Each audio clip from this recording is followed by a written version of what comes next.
Jean, chapitre 5. Après cela, il y eut une fête juive et Jésus monta à Jérusalem.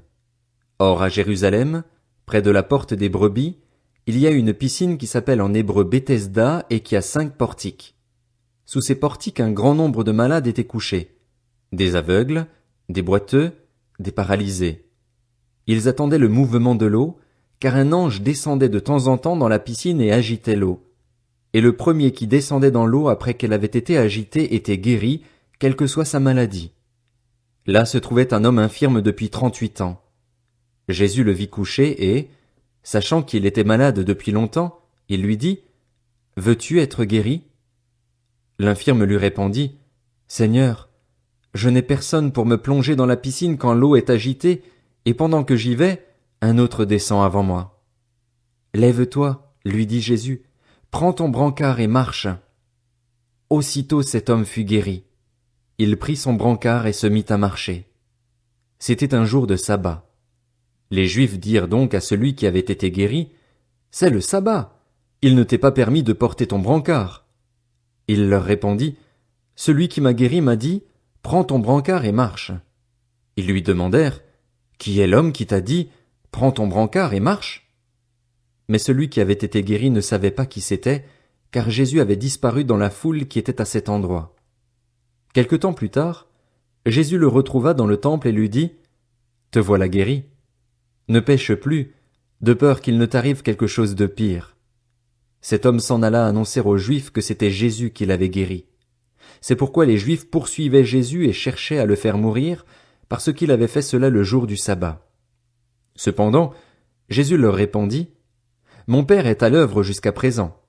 Moi aussi, je suis à l'œuvre. » Voilà pourquoi les Juifs cherchaient encore plus à le faire mourir, parce que non seulement il violait le sabbat, mais il appelait aussi Dieu son propre Père, se faisant lui-même égal à Dieu. Jésus reprit donc la parole et leur dit, « en vérité, je vous le dis, le Fils ne peut rien faire de lui-même, sinon ce qu'il voit le Père accomplir. Tout ce que le Père fait, le Fils aussi le fait pareillement. En effet, le Père aime le Fils et lui montre tout ce que lui-même fait, et il lui montrera des œuvres plus grandes que celles-ci, afin que vous soyez dans l'étonnement. En effet, tout comme le Père ressuscite les morts et donne la vie, le Fils aussi donne la vie à qui il veut. Le Père ne juge personne, mais il a remis tout jugement au Fils afin que tous honorent le Fils comme ils honorent le Père. Celui qui n'honore pas le Fils n'honore pas le Père qui l'a envoyé. En vérité, je vous le dis, celui qui écoute ma parole et qui croit à celui qui m'a envoyé a la vie éternelle. Il ne vient pas en jugement, mais il est passé de la mort à la vie. En vérité, je vous le dis, l'heure vient, et elle est déjà là, où les morts entendront la voix du Fils de Dieu, et ceux qui l'auront entendu vivront. En effet, tout comme le Père a la vie en lui-même, ainsi il a donné au Fils d'avoir la vie en lui-même. Et il lui a donné aussi le pouvoir de juger, parce qu'il est le Fils de l'homme. Ne vous en étonnez pas, car l'heure vient où tous ceux qui sont dans les tombeaux entendront sa voix et en sortiront. Ceux qui auront fait le bien ressusciteront pour la vie, mais ceux qui auront fait le mal ressusciteront pour le jugement. Je ne peux rien faire de moi-même. Je juge d'après ce que j'entends, et mon jugement est juste parce que je ne cherche pas à faire ma volonté, mais celle du Père qui m'a envoyé. Si je me rends témoignage à moi-même, mon témoignage n'est pas valable. C'est un autre qui témoigne en ma faveur, et je sais que le témoignage qu'il me rend est vrai. Vous avez envoyé une délégation vers Jean, et il a rendu témoignage à la vérité. Pour ma part, ce n'est pas d'un homme que je reçois le témoignage, mais je dis cela afin que vous soyez sauvés. Jean était la lampe qui brûle et qui brille, et vous avez voulu vous réjouir 1 heure à sa lumière.